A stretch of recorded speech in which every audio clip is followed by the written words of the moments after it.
ఎడారిలో సెలయేర్లు సెప్టెంబర్ 3వ తేదీ.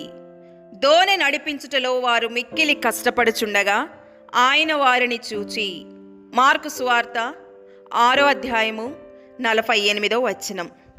దేవుడు ఆజ్ఞాపించిన పని కష్టపడి ఒళ్ళు హూనం చేసుకున్నందువల్ల జరగదు. తన పిల్లలకు ఇచ్చిన పనిని దేవుడే సునాయాసంగా కష్టం లేకుండా పూర్తి చేస్తాడు. వారు విశ్రాంతిగా ఆయనలో నమ్మిక ఉంచితే పని సంపూర్ణంగా నెరవేరుతుంది. ఆయన్ను మన ద్వారా పని చేయనివ్వడం అంటే క్రీస్తుతో భాగస్థులం కావడం అన్నమాట. విశ్వాసం మూలంగా ఆయన మన జీవితాన్ని నింపేలా మనం ఆయనలో పాలు పంచుకోవాలి.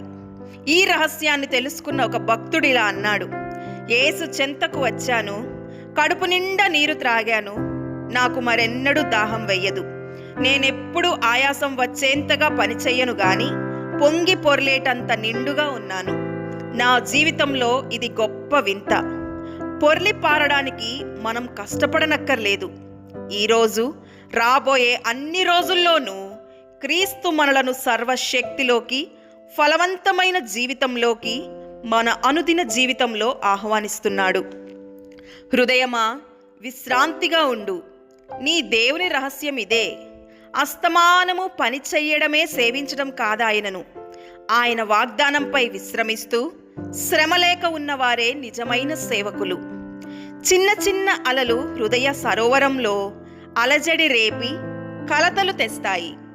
ఆకాశపు మహిమగల ఛాయ అలల వల్ల చెల్లాచెదురవుతుంది. నీలో ఆయన ప్రతిబింబం కనబడకుండా పోతుంది.